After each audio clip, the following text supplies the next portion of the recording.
नमस्कार दोस्तों, मैं आदित्य कुमार आप सभी का बहुत बहुत स्वागत करता हूं मेरी ऑनलाइन क्लासेस लक्ष्य एकेडमी ट्यूटोरियल सीरीज में। और दोस्तों, जैसा कि आप सभी जानते हैं, रात को 9 बजे से लाइव स्ट्रीम मैं आपके साथ जुड़ता हूं। मगर चूंकि आज मौसम खराब होने की वजह से इंटरनेट सही तरीके से काम नहीं कर पा रहा था, इसलिए मैंने आपको ये क्लास रिकॉर्ड करके मैं इसको अपलोड कर रहा हूं। तो दोस्तों, आज हम पढ़ने वाले हैं मध्य प्रदेश के मुख्यमंत्रियों के बारे में। अब आप सोच रहे होंगे कि ये मुख्यमंत्री क्यों पढ़ना जरूरी है। तो आपके राज्य के जितने भी एग्जाम होते हैं, जैसे एमपीपीएससी, पुलिस का आने वाला है, एसआई का पेपर होता है, पटवारी का होता है, इन सभी एग्जाम्स में मध्य प्रदेश के मुख्यमंत्रियों के बारे में पूछा जाता है। तो चूंकि ये वीडियो बहुत बड़ा होगा, तो मैं कोशिश करूंगा कि आपको केवल उन पहलुओं के बारे में बताऊं जो कि बहुत ही ज्यादा महत्वपूर्ण है। तो चलिए हम सबसे पहले शुरुआत करते हैं हमारे राज्य के पहले मुख्यमंत्री जी से, जो कि हैं पंडित रविशंकर शुक्ल। ठीक है, तो पहले बहुत आसान से क्वेश्चन आते थे कि ये बताएं कि मध्य प्रदेश के पहले मुख्यमंत्री कौन थे। हालांकि अब इस तरीके के प्रश्न नहीं आते हैं। तो चूंकि यदि आप पूरा पढ़ना चाहते हैं तो आप वीडियो को पॉज करके देख सकते हैं, इसको पढ़ सकते हैं। मैं केवल उन चीजों के बारे में बताऊंगा जो बहुत महत्वपूर्ण है, जो आपके एग्जाम की दृष्टि से आ सकती हैं आपके एग्जाम में। ठीक है, सबसे पहली बात तो यह है कि ये मध्य प्रदेश के पहले मुख्यमंत्री थे। अब दूसरा क्वेश्चन इनसे सबसे ज्यादा महत्वपूर्ण बनता है कि ये कहां से थे। तो आपको याद रखना है ये कहां से थे, सागर जिले से। जैसे इसमें जन्म भी दिया हुआ है, तो अमूमन जन्म नहीं पूछा जाता है किसी भी मुख्यमंत्री का। ठीक है, तो आपको याद रखना है। दूसरा, इनका कार्यकाल बहुत महत्वपूर्ण है, ये आपको याद रखना है क्योंकि एग्जाम में आ सकता है। 1 नवंबर 1956 से 31 दिसंबर 1956 तक लगभग 60 दिन का इनका कार्यकाल रहा और इनकी हार्ट अटैक से मृत्यु हो जाती है। तो दो चीजें याद रखनी है कि कार्यकाल कब रहा 60 दिन का, दूसरा मध्य प्रदेश के किस जिले से आते थे। तो सागर जिले में इनका जन्म हुआ था, एग्जाम में पूछा जा चुका है।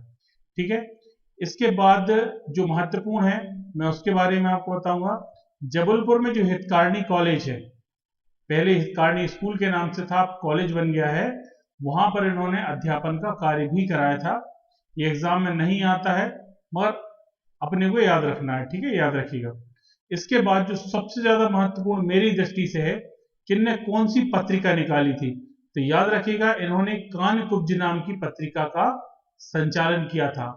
और इसके साथ साथ इन्होंने एक महाकौशल साप्ताहिक जो समाचार पत्र है उसका भी क्या करवाया था, प्रारंभ करवाया था। और याद रखेंगे कि शुक्ल जी के सम्मान में विधानसभा सचिवालय द्वारा उत्कृष्ट मंत्री पुरस्कार की क्या की गई है, स्थापना की गई है। और ये वर्ष 1995 से वर्तमान तक चल रही है। तो इतनी चीजें आपको बहुत अच्छे से याद रखनी है पंडित रविशंकर शुक्ल जी के बारे में, क्योंकि इन्हीं सारी चीजों को क्या किया जाता है, पूछा जाता है। ज्यादातर एग्जाम में ये क्वेश्चन आया है कि पहले मुख्यमंत्री कौन थे। तो बाकी भी यदि आप चाहें तो पढ़ सकते हैं, मैंने सारी डिटेल इनकी निकाल के शो की है। अब बात करते हैं हमारे दूसरे मुख्यमंत्री जी के बारे में, भगवंत राम मंडलोई। ठीक है, इनके बारे में एक कहावत है कि जब ये मुख्यमंत्री बने तो इनका जो मंडलोई सरनेम था वो नेहरू जी को समझ में नहीं आता था, तो वो उनको बटलोई बटलोई कहते थे। ठीक है, तो बहुत सारे पत्रकारों ने कई बार बटलोई नाम से भी छापा नेहरू जी को खुश करने के लिए।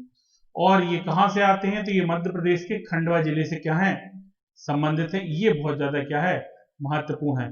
और इसके बाद जो क्वेश्चन एग्जाम में सीधा सीधा आता है कि मध्य प्रदेश के पहले कार्यवाहक मुख्यमंत्री कौन थे।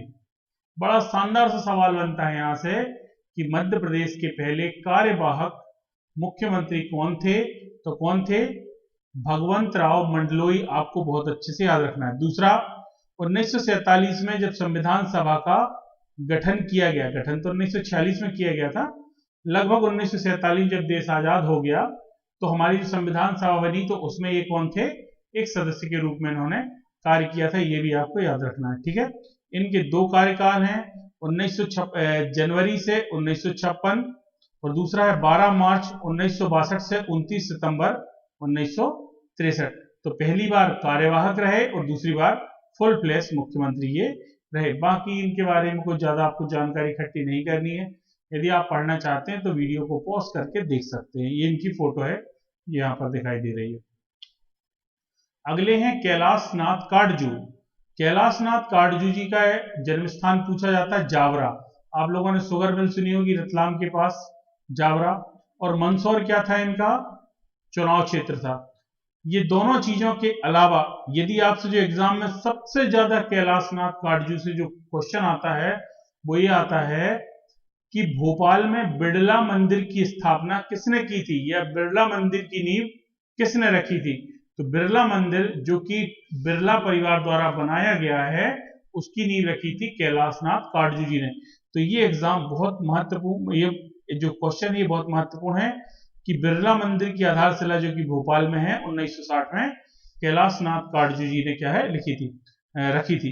इनकी दो किताबें हैं जिनका नाम आपको याद रखना है। पहली किताब है माय पेरेंट्स और रेमिसेंस एंड एक्सपेरिमेंट विद एडवोकेसी। ये एक वकील थे तो इन्होंने ये दोनों किताबें लिखी थी। इन दोनों किताबों को आप अच्छे से नोट कर लीजिएगा। अगला आता है द्वारिका प्रसाद मिश्र।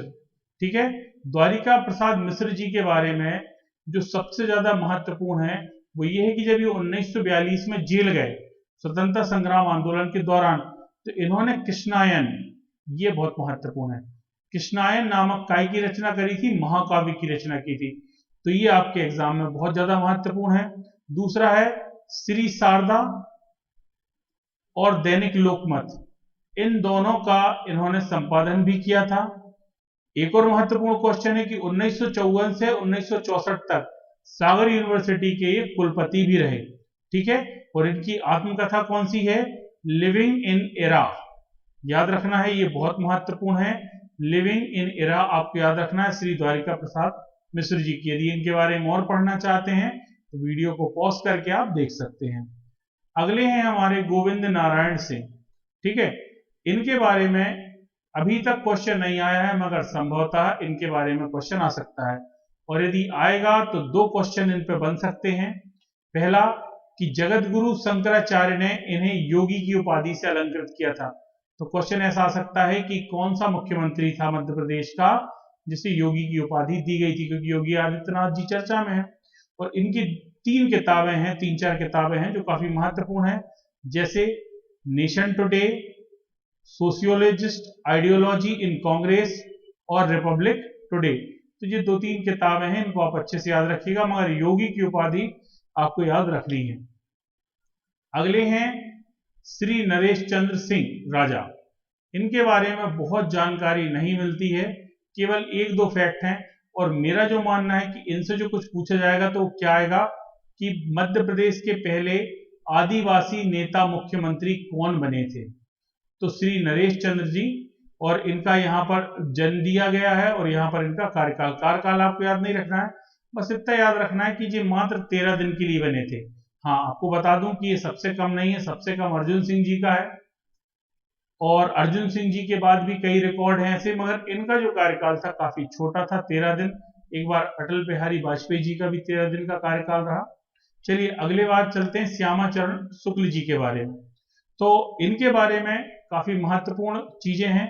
सबसे पहली चीज तो जो हमारे पहले मुख्यमंत्री थे पंडित रविशंकर शुक्ल, ये उनके पुत्र थे, आपको बहुत अच्छे से याद रखना है। ठीक है, एक पिता रहे, फिर उनके बाद उनके बेटे मुख्यमंत्री बनते हैं। ठीक है, इनके बारे में जो क्वेश्चन आपसे और पूछा जा सकता है कि इन्हें भागीरथ पुरुष के नाम से क्या किया जाता था, जाना जाता था, क्योंकि इन्होंने छत्तीसगढ़ में कृषि विकास के लिए कई नहरों का निर्माण कराया था, इसलिए छत्तीसगढ़ के जो ग्रामीण लोग हैं वो इन्हें क्या कहते थे, भागीरथ पुरुष के नाम से जानते थे। ठीक है, तो ये हमारे कुछ मुख्यमंत्रियों के बारे में था।